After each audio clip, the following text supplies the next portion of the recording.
안녕하세요. 저는 37살 된 여성으로 부탄 출신인 삼촌과 결혼한 사람입니다. 삼촌과 함께하며 결혼이란 것이 왜 이렇게 복잡하고 어려운 과정인지 다시 한번 실감하게 됩니다. 삼촌은 올해 42세로 학원에서 수학을 가르치는 일을 하고 있습니다.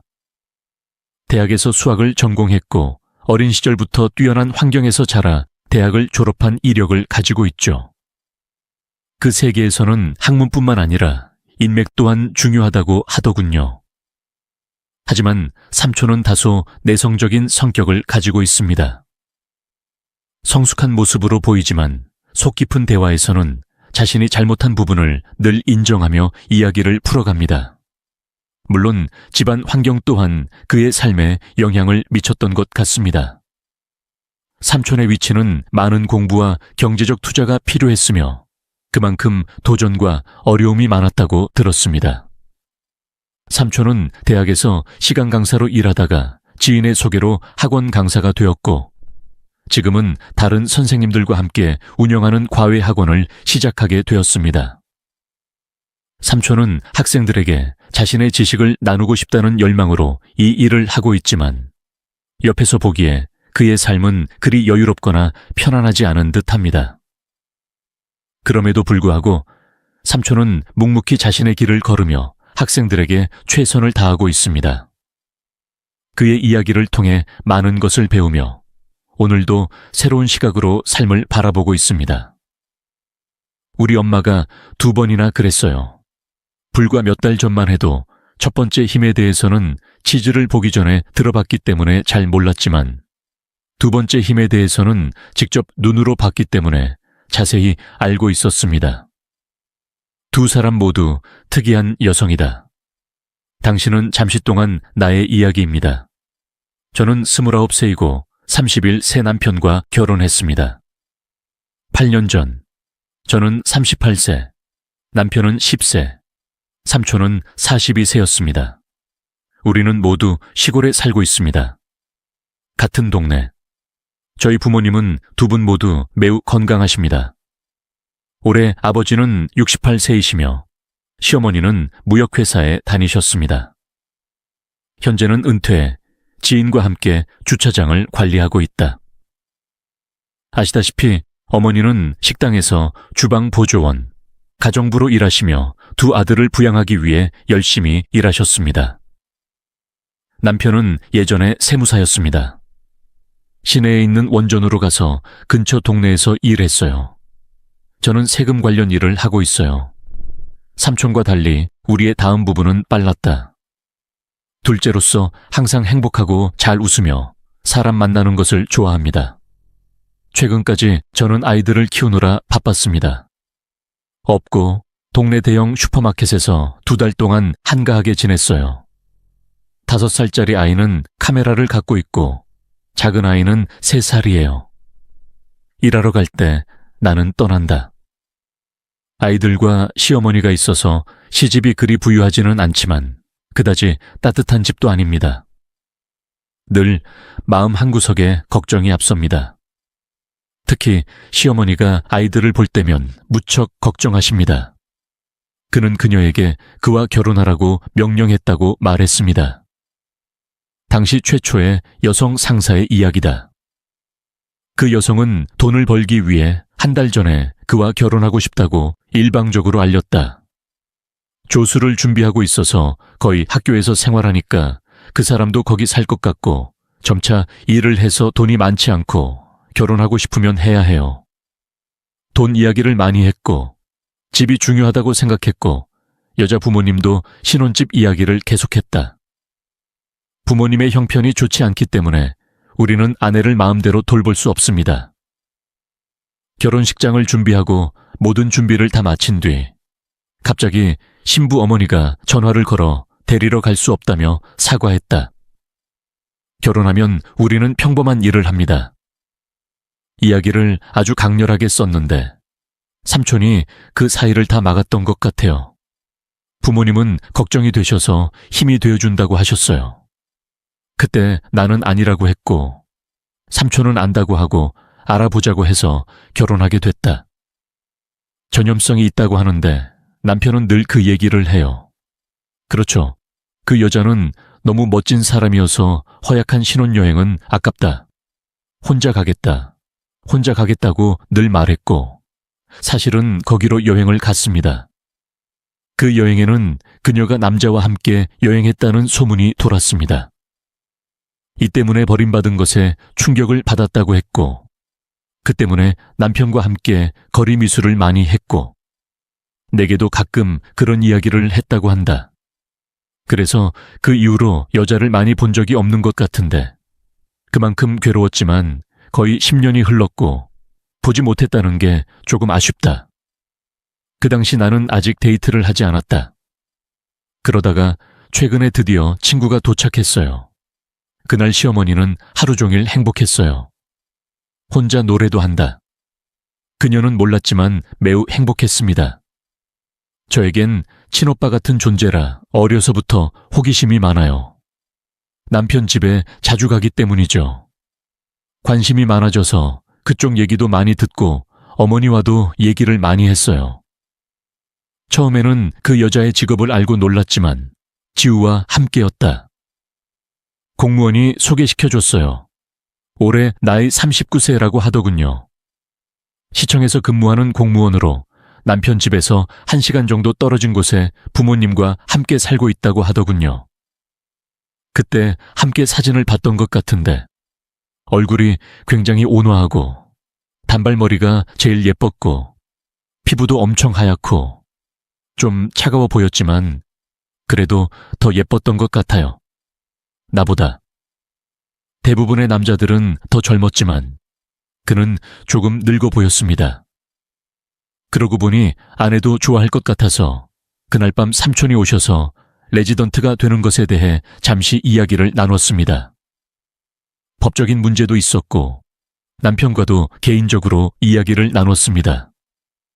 시어머니가 저를 만나러 오셔서 아주 간략하게 말씀해 주셨습니다. 그는 오늘날 여성들이 좋아하는 것과의 접촉을 피하려고 노력하면서 내게 저축 장부를 주었습니다. 백화점에서 제가 좀 더 젊어 보인다고 해서 다음날 삼촌을 옷가게에 데려가서 좀 더 어려 보이게 해주는 셔츠와 바지를 사줬어요. 법은 하루 종일 불안했습니다. 그녀는 우리가 다시 만날 것이라는 소식을 듣고 매우 기뻤습니다. 우리는 2-3번씩 계속 만났고 3개월쯤 지나자 우리 열애에 대한 소문이 돌기 시작했다.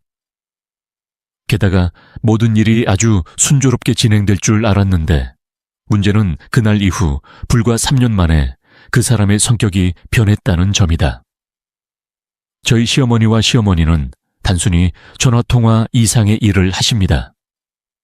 그 당시 나는 삼촌을 보고 그 점을 언급하는 것이 매우 쉽다고 느꼈습니다. 나 말고도 공무원은 공무원이다. 자랑을 많이 했지만 마치 삼촌을 깔보는 듯한 느낌이 들었다. 아이가 버려졌는데 그건 특히 불쾌한 일이에요. 공무원과 학원 선생님을 비교하는 느낌이었는데 상황 탓에 나는 전혀 걱정하지 않고 조용히 바라보기만 했는데 어머니는 의외로 차분했다. 그런데 이번엔 무조건 보낼 생각은 아니어서 그냥 그 전화는 잊어버리고 최대한 긍정적으로 생각하려고 노력했어요.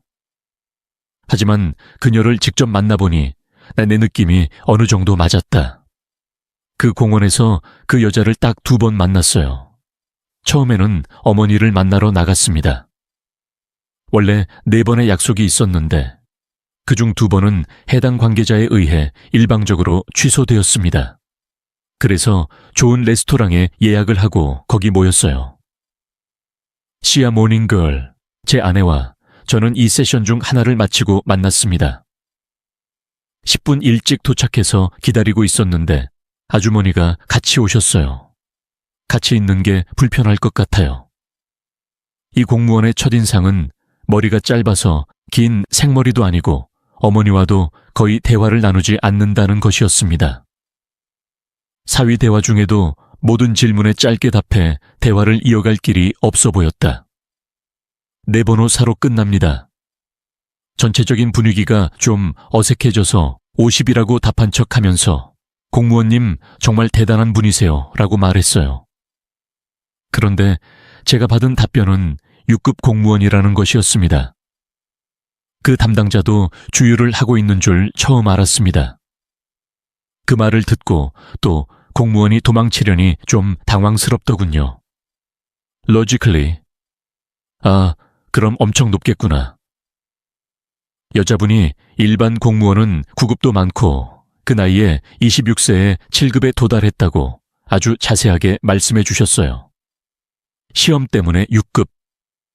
두 공무원이 짤막하게 대답했다는 이야기가 나온 이후 처음이라 분위기가 더 뜨거워지는 것 같고 아무도 말을 안 하는 것 같아 계속 이것저것 물어보는데 그녀는 대화를 이어가려고 노력하는 게 너무 힘들어요. 그리고 별로 사교적이지도 않고 공무원이 되고 싶어도 할 말이 없는 것 같아서 별말 없이 식사를 마쳤어요. 그리고 엄마가 집에 오셨을 때 불편하고 짜증이 났어요. 그런데 그 여자는 계속해서 물건을 버리더군요. 한 달쯤 뒤에 만난 것 같은데 자기 집에 와서 인사를 하겠다고 하더군요. 자기 집에는 이미 도착했다고 했고 아침 일찍 올 거라고 해서 남편과 나는 남편 집에 가서 준비를 시작했다.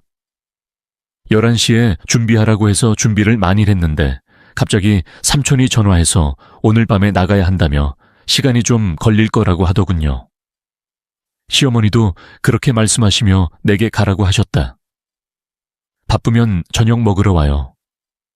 내가 준비한 음식은 점심 식사였다. 또 음식을 준비하고 저녁도 준비했는데 결국 그 사람은 오지 않았다. 매니저는 바쁜 줄 알았는데 여공무원은 바쁘다고 약속을 미뤘고 결국 왓슨은 바보같이 오겠다고 하고 갑자기 브래지어 지퍼를 풀었다. 마침내 저녁에 그녀의 얼굴을 보니 그녀는 집에 들어오는 순간부터 표정이 좋지 않았고 어머니가 준비한 음식도 먹지 않는 것 같았습니다. 그날 시아버지를 처음 뵙게 되어 무척 기대하고 계셨는데 이번에는 몇 번 이야기를 나눈 뒤에도 더 이상 질문을 하지 않으셨습니다. 두 분 모두 안녕하세요. 삼어머니가 삼촌에게 제안을 하겠느냐고 물으셨고 삼촌이 데이트를 하겠다고 했으나 소식이 없었습니다. 집에 타이머. 그는 그것이 단지 느낌일 뿐이며 제쳐두고 싶다고 말했습니다. 한 번은 남편이 서울에서 세무사로 일한 적이 있었습니다. 그 사람도 거기에 의견이 많아요. 39 새 공무원과 결혼을 앞두고 있다고 해서 39 새 공무원 직함을 갖고 있다고 합니다. 불평도 안 하시고 가격도 올랐나 봐요. 남편도 자기가 6급 공무원이라고 자랑하고 6고세 공무원이라는 세세한 소문까지 퍼뜨리는 것을 듣고도 남편도 믿지 않았습니다. 그것은 사실일 수 없습니다. 그녀는 그에게 그런 말을 할 수 없을 것 같다고 말했습니다. 진짜 사람에게 아무 이유 없이 지면 또 다시 힘을 쓸까봐 두려웠다고 해서 그렇게 했어요. 언급도 안 하고 덮어놨는데 아직도 자고 있더군요. 그런데 그 여자 공무원이 참 이상했어요. 아니요, 연애할 때 두 다리를 다 펴고 있었음에도 결혼할 준비가 전혀 안 되어 있었어요. 어떻게 하면 많은 사람들과 함께 할 수 있을지는 할 말이 없습니다. 그 후에도 계속 정규근무 일정을 미루고 몸이 아프고 집에 뭐라도 있다고 해서 한 줄 CT로 미루더군요. 소문이 돌던 당시 여주인공의 가족이 그렇게 등장했기 때문에 의심스러운 점이 한두 가지가 있다. 아니, 우리는 너무 멀리 가야만 했다. 나는 화가 나서 이번에는 가만히 앉아서 그런 일이 일어나도록 놔두지 않겠다고 결심했습니다.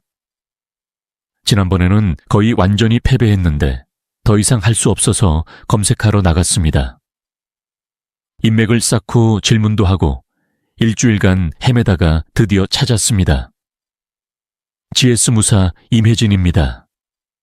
나는 고객을 관리하고 있습니다. 많이 먹어서 걱정이에요. 그런데 이번에는 39세 남성이 며느리도 생기고 자기도 우리처럼 집에 있을 것 같아서 정말 행복하다고 하더군요. 미래의 며느리를 지켜보세요. 그들은 똑같이 말했지만 여전히 결혼을 준비하고 있었습니다. 그곳의 판매원은 44세의 실업자였습니다. 그는 방금 아버지의 식당에 나갔습니다. 가끔 일을 도와주곤 합니다. 대가족이라 아들 둘, 딸 하나가 있었는데 그 둘을 보기만 해도 저 집과 내 집 사이에서 끊임없이 갈등하는 듯한 느낌이 들었다. 더 나쁜 것은 그 여자가 다른 것을 요구하기 시작했다는 것입니다. 상음이가 태어나기 전부터 그랬다. 남편과 저는 이 문제를 어떻게 해야 할지 정말 고민하고 있습니다. 예상대로. 이 시집이 먼저 나왔고 이 이야기는 삼촌을 통해 남편에게만 전해졌습니다. 그는 내게 신발장을 어디서 구할 수 있는지 물었고 나이는 또한 돈이 많이 들었을 것이라고 말했습니다. 그것에 세 번째 장소에 대해 자세히 들어보면 서상지구에서는 그런 말을 한 적이 없다고 합니다. 그 이야기를 듣고 남편은 정말 화를 내며 할 수 없다고 말했습니다. 형에게 직접 전하겠다는 건 남편에게 참으라고 했고 현재 공무원 준비 중인 며느리가 남편과 함께 말을 타고 있다. 나중에 가서 확인해보고 결정하겠습니다. 식당은 집에서 약 1시간 30분 거리에 있습니다. 즉, 그녀가 사는 집에서 멀지 않은 곳에 있다는 것이다. 근처 정원식당에 도착하니 월요일 오전이라 사람이 거의 없었다. 식당에 도착해서 주인을 만나고 싶다고 했더니 기다리라고 하고 오겠다고 하더군요. 동의하기까지 1시간이 더 지났습니다. 30분쯤 지나서 나는 그에게 기다려달라고 요청했다. 백발의 덩치 큰 노인이 들어왔다. 얼핏 보면 사장님이 말씀하시는 것 같았다. 그 노인은 잠시 앉아있다가 남편과 내가 앉아있는 테이블로 오더니 사장에게 간단히 인사를 하고 바로 내가 선택한 미래의 며느리에 대해 말했다. 그 사진들과 문자 프로필까지 다 같은 사람이 만났기 때문이에요. 그랬더니 주인분이 잠시만 기다려보시고 어디든 전화해보라고 하더군요. 그리고 10분쯤 지나자 가게 문이 열리더니 한 여자가 서둘러 들어왔다. 그녀는 왔다고 말했습니다. 둘째 며느리는 큰아들이 결혼을 못해서 별 소란이 없을 것 같다고 말했다. 저도 둘째 낳고 싶다고 생각해서 결정했어요. 우리 사이에 모든 증거를 제시하기 위해 사진이 없다고 해서 사진을 보여주고 이를 제보한 전문가인 페리랭과 비교해봤습니다. 같은 사람인 것으로 밝혀졌습니다.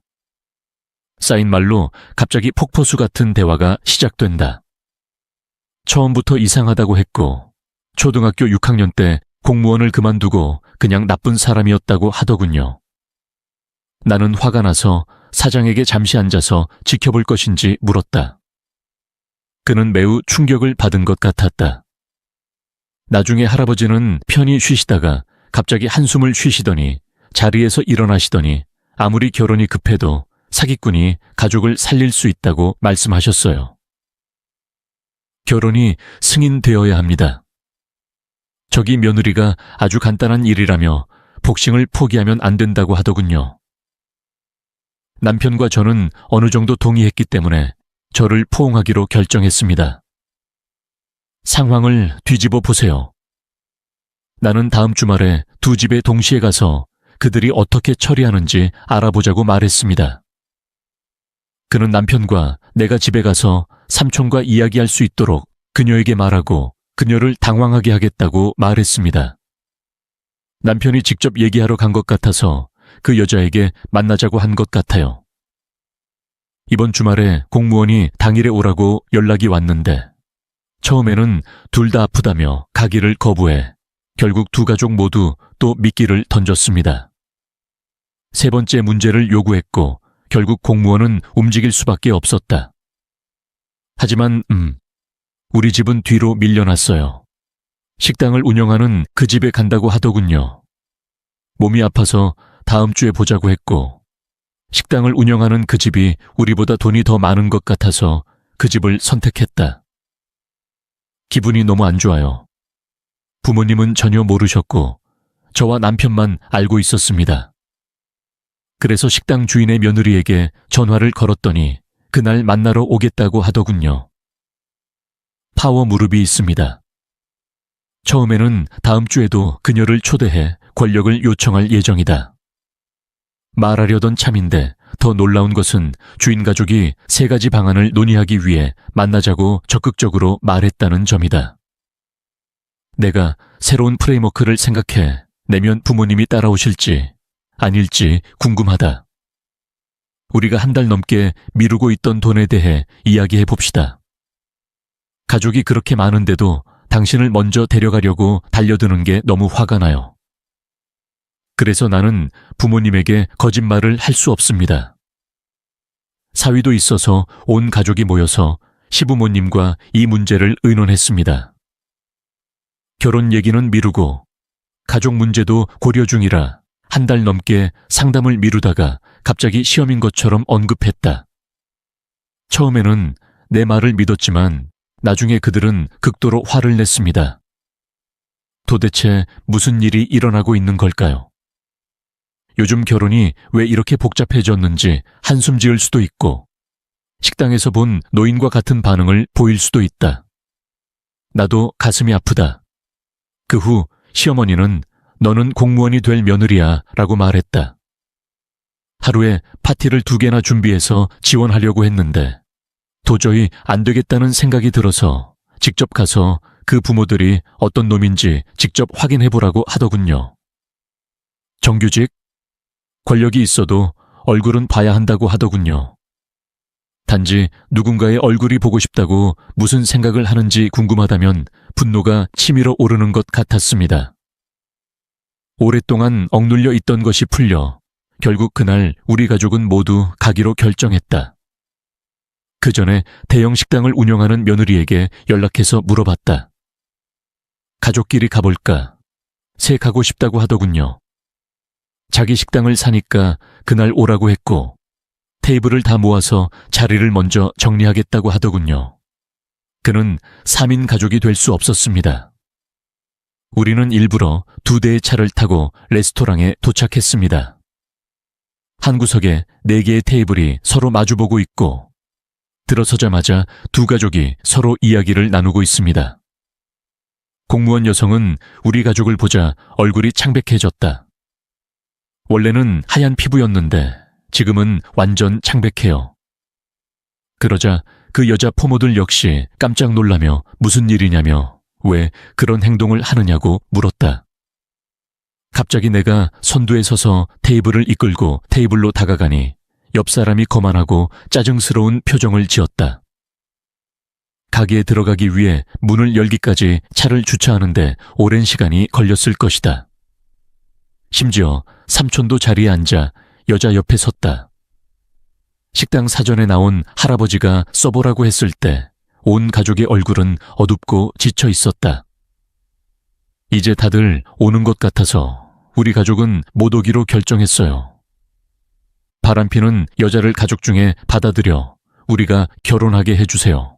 우리 집은 가슴이 낮은 사람끼리는 배우자를 둘 수 없다고 해서 처음부터 갈등이 많았는데 이번에는 결심을 하게 됐어요.